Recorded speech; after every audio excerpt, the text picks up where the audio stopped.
করতে হবে। আপনি মাদ্রাসায় পড়ে একজন আলেম হবেন, একজন মুহাদ্দিস হবেন, একজন মুফতি হবেন।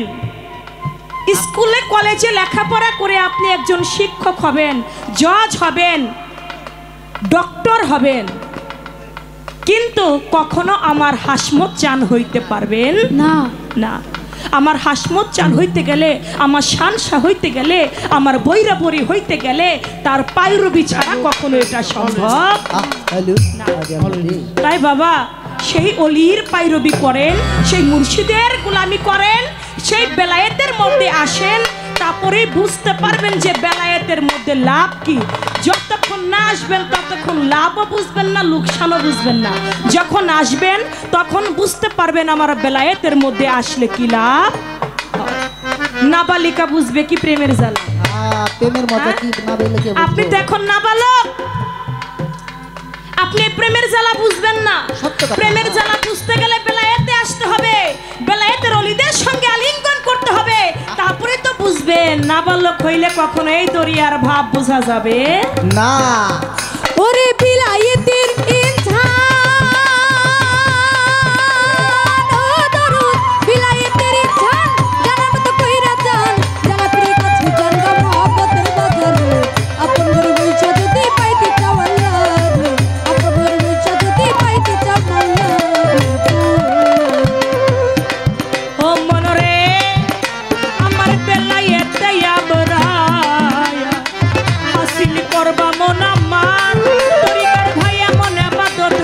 বলি তোমারে, ওরে এমন আবাদত করো বলি তোমারে, ওরে এমন আবাদত করো বলি তোমারে।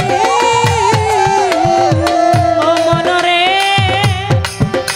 মনরে, ও মনামা, আমার বেলায়েতে আবরা হাসিল করবা মনামার, এমন আবাদত করো বলি তোমারে।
কথা বলে ধর্মরাজা সরে, ভুলি নাই কথা আমার মনে পড়ে। ধন্য বাপের পুণ্য বেটাই আমি ধন্যবাদ দেই তারে, যেই ভাবে দেয় আমার কাছে জিজ্ঞাসা না করে। আমি বাকি কিছু রাখবো না, বাকি কিছু রাখবো না, বাকি কিছু রাখবো না, করব কথার বর্ণনা, বাকি কিছু রাখবো না। বলে জিবরাইল আলাইহিস সালাম, তিনি তো নবীর সঙ্গে, আমার দয়াল নবীর সঙ্গে 23 বছর ওহী নাজিল করে কথা বলেছেন। আমার দয়াল নবী জিবরাইলের মাধ্যমে আল্লাহর সঙ্গে কথা বলেছেন। আর আল্লাহর ওলিগণ যারা, তারা ডাইরেক্ট কথা বলে আমার আল্লাহর সঙ্গে, সেটা এলহামের মাধ্যমে। সেই কথা বুঝতে গেলে গানের মধ্যে কি বলেছে, বেলায়েতে ইনসান জানার মতো করে যান, জানা পীরের কাছে যান গা মোহাব্বতের বাজারে, নিজের ঘরে বৈশা যদি পাইতে চাও আল্লাহরে, মুর্শিদের তোয়াজ জানিয়া ওই নিগুম ঘরে বসো গিয়া। কোন ঘরে বসতে হবে? নিঘুম ঘরে, যদি মাওলার সঙ্গে কথা বলতে হয়। এলেম জিকির সালাত যাকাত শিখাইব তোরে, তোর পীর যদি মুকাম্মেল হয় কামেল করবে নিশ্চয়, তৌহিদ তাওয়াক্কুল ঈমান জাগবে তোমার ভিতরে। বেলায়েতে কুবরা কায়েম করছে যারা মজবুত থাকিয়া নিজের ঈমানটার পরে। কাল ভয় চৈতন্য মানুষ নয়, সে সামান্য জনম ধন্য করছে গিয়া ওলি আল্লাহর কাতারে। বেলায়েতে আবরার হাসিল করবি মন আমার, এমন ইবাদত করো বলি তোমারে। এই যে ইলহামের ইবাদতটা শুনেন, যেমন আল্লাহরে তুমি দেখতেছো, দেখা নামাজ পড়তেছো, ওই রূপ যদি না পারো আমার আল্লাহ যেন দেখে তোমারে। বেলায়েতের অলিগণ যারা, তারা মুরাকাবা মুশাহেদায় বসে মাওলার সঙ্গে কথা বলে, এমন ভাবে তারা মিশে যায়, তখন তাদের দেহটা আত্মাটা একাকার হয়ে যায়। ওই যে আয়না বিবি কোরআন পড়তো ঘরের মধ্যে বসে বসে। বাজান আমার এই কথাটা পরে বলি, দেখেন আমার আল্লাহ পাক বলেছে হাদিস বুখারীর মধ্যে 6502 নম্বর হাদিস। এই হাদিসের মধ্যে বলেছে আল্লাহর ওলিগণ তারা যখন আমার নাম নিতে নিতে আমার হয়ে যায়, আমি আল্লাহ তখন তার হয়ে যায়। সুবহানাল্লাহ। তখন সে যে মুখে বলে সে মুখ হয়ে যায় আমি আল্লাহর মুখ, তখন সে যে হাতে ধরে সে হাত হয়ে যায় আমি আল্লাহর হাত, তখন সে যে পায়ে চলে সে পা হয়ে যায় আমি আল্লাহর পা। যার এক নাম মিলে হয় ওলি আল্লাহ। আল্লাহর সঙ্গে ওলির সঙ্গে ডাইরেক্ট একাকার হইয়া কালেকশন যায়। এই জন্য বলেছে বাবা, গুরু কবু আল্লাহ নয়, আবার আল্লাহ হতে জুদাও নয়। আল্লাহ একটা পাওয়ার, একটা শক্তি, ওই শক্তিটা গুরু মানুষ না, ওই শক্তিটা গুরু অর্জন করে, আমার হাসমত চান অর্জন করে, এর জন্য আল্লাহ প্রাপ্ত তিনি হয়ে গেছে।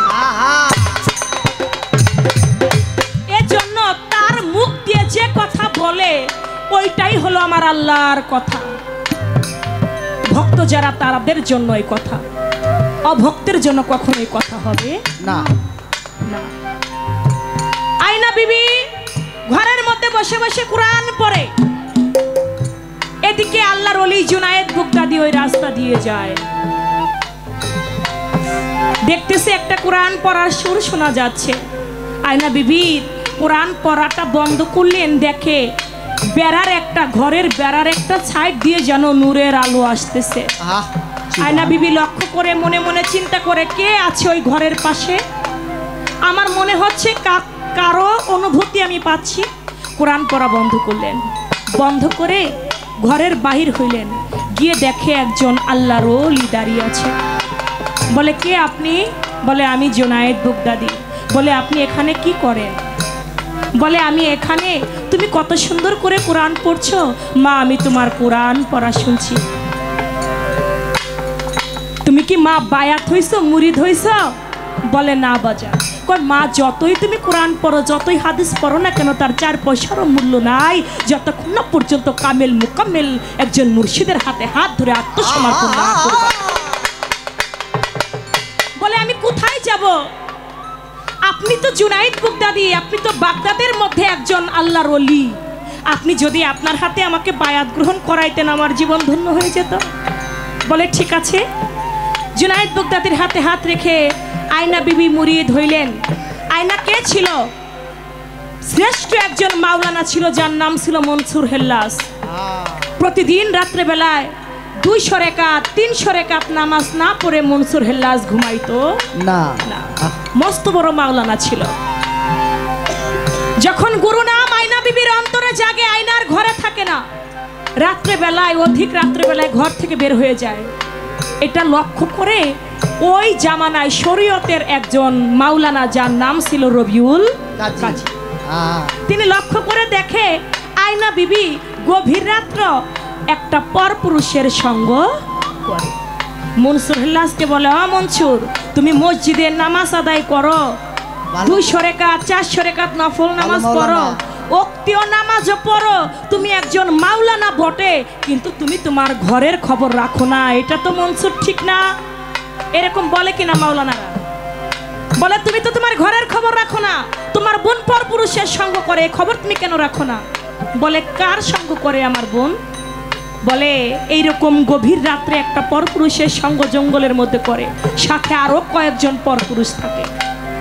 বলে, এটা যদি হয়, আমি একজন আলেম মানুষ, আমি একজন মাওলানা, আপনার কথা যদি সত্য হয়, এই তলোয়ার আমি আজকে বাড়িতে তলোয়ার নিয়ে যাব, তলোয়ার দিয়ে যদি আমি এটার প্রমাণ পাই যার সঙ্গ করে তাকেও আমি কেটে ফেলবো, আমার বোনকেও আমি কেটে ফেলবো।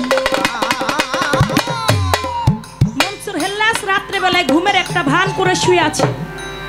রাত্র যখন 2টা বেজে গেছে, মুর্শিদে নামাইনা বিবির অন্তরেতে জাগে। অন্তরেতে জাগলে আয়নায়া ঘরে নাহি থাকতে পারে। ঘরের বাহির হইয়া গেল আয়না বিবি, সামনে জুনাইদ বাগদাদি, তার পিছনে আরো 10 জন অলি রয়। গভীর জঙ্গলে গিয়ে আল্লাহর সাধনাতে মক্ত তারা রয়। এদিকে সামনে জুনাইদ বাগদাদি, পিছনে আয়না বিবি, তার পিছনে তার পাশে আরো 10 জন আল্লাহর ওলি, তার পিছনে মনসুর হেল্লাস তলোয়ার নিয়ে হাঁটছে। আমার বোন কার সঙ্গ করে, আজকে তাকেও কতল করব, আমার বোনকেও কতল করব। এদিকে দেখতে পাচ্ছে বোনের একটা বাঘ সামনের দিকে আসতেছে। মনসুর মনে মনে চিন্তা করে, আল্লাহর একটা খেলা আছে, আমার বোন পরপুরুষের সঙ্গ করে, এই জন্য আল্লাহ পাক একটা বাঘ পাঠাই দিছে যাতে তাদেরকে খেয়ে ফেলে। বাঘে তো আর আমি আলেম মাওলানা, আমারে তো আর বুঝবে না, চিনবে না, আমাকেও তো খেয়ে ফেলতে পারে। আমি বরং গাছের আগায় গিয়ে উঠে বসে থাকি। গাছের আগায় গিয়ে বসে আছে। এদিকে লক্ষ্য করে দেখে বোনের বাঘ জুনাইদ বাগদাদির পায়ের মধ্যে চুম্বন করে। দেখেন বোনের বাঘও আল্লাহর ওলির পায়ে চুম্বন করে।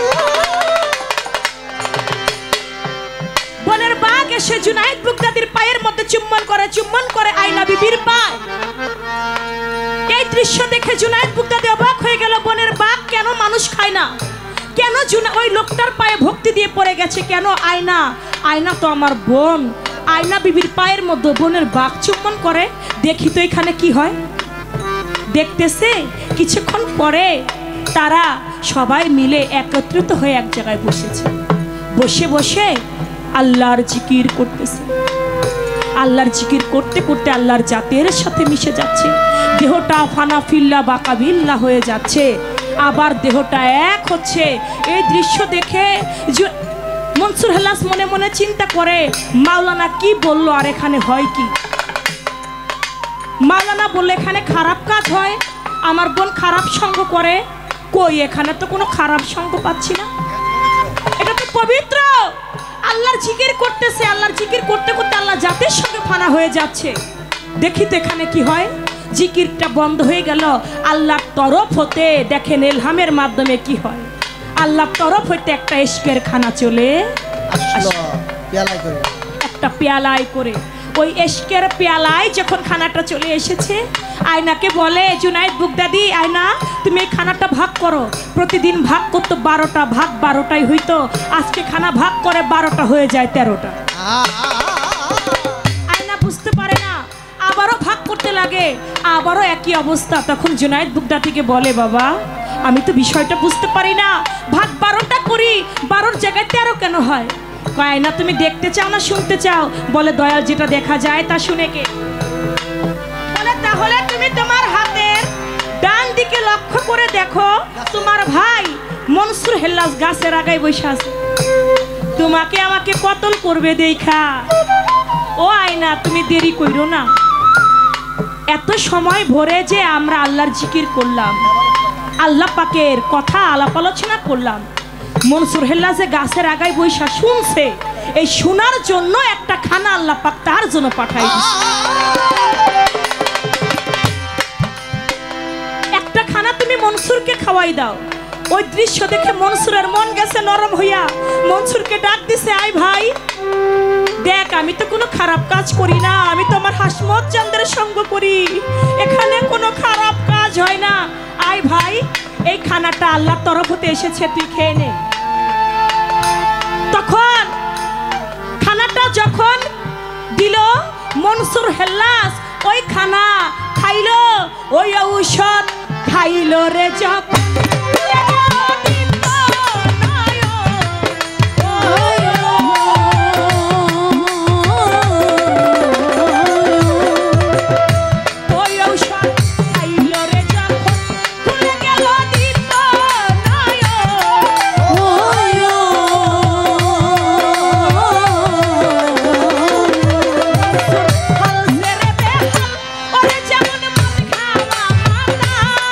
মঞ্জুর হাল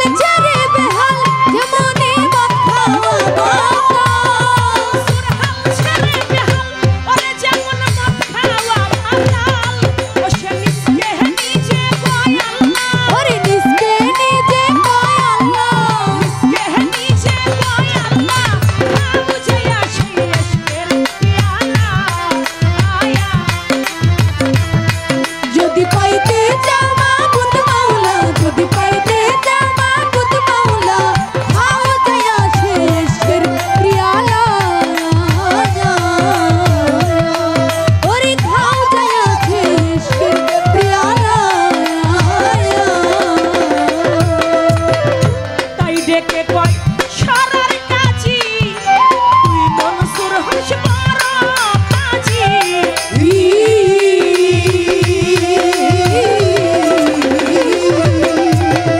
ডাক দিয়া কয় সারার কাজী, তুই মনসুর হস বড় কাজী।